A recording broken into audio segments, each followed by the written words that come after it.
Magandang gabi mga ka-idol. Andito na naman tayo. Ngayon, road trip tayo. Pupunta dito sa may palengke. Dito sa may food trip natin. Favorite spot ng mga taga-diet dito sa sentro. Malapit sa bagong LCC. Ngayon, nag-iisip ako dito ng bibilin ko. Ano yung bibilin ko kasi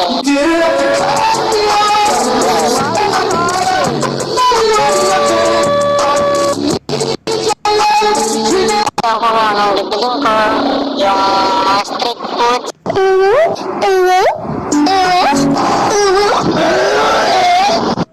Kung ano-ano, maraming. Kaya nalilito ako kung anong bibilin ko.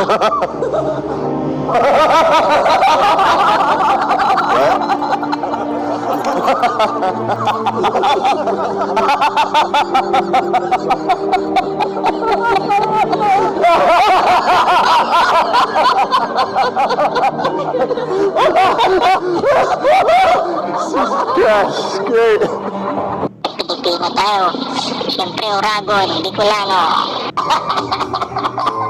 Kaya bibili tayo ng balik. Yan, stop over tayo dito. Ngayon, bumili ako ng 2 balat. Siyempre, kakainin natin yan din sa duty natin.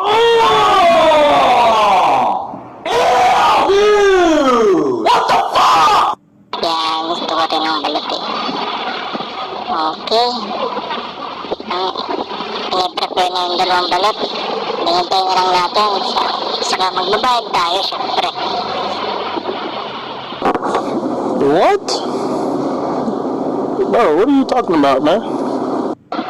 Saka malapit na rin yung oras ng pagpasok kaya nagmamadali din ako niyan. Hindi na ako nagbaba kasi nga malapit na din yung oras ng pagpasok ko. Alas 7 ng gabi ang pasok ko eh.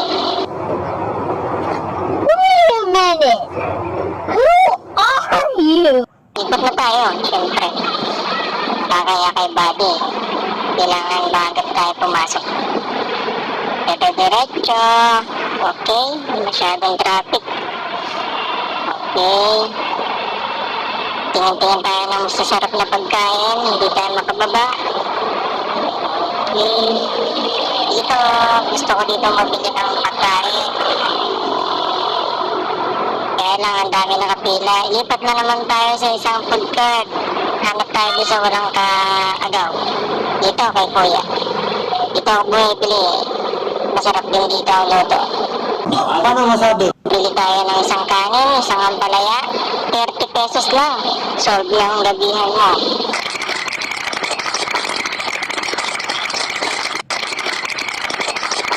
Ito ng mga lalaki. Okay. Siyempre, favorite din yan ng mga babae. Yan ang gusto ng babae. Oh my God! Lalo ng lalaki, yan ang gusto ng lalaki, balot. Ang patibay daw yan ng tuhod eh. Ewan ko lang sa iba kung titibay yung tuhod kapag kumain ng balot. Kasi yung iba, high blood. Yung iba, stroke. Mataas ang blood pressure. Hindi daw pwede yan sa mga may ganun. Siyempre, wait lang tayo. Pinipreparean tayo ng yun na. Ng ulam, ngayon, alis na rin tayo. Mag-going sa trabaho na naman. Gusto ko bumili niya. Proven. Favorite ko yan, sarap yan. Kaya lang, hindi ako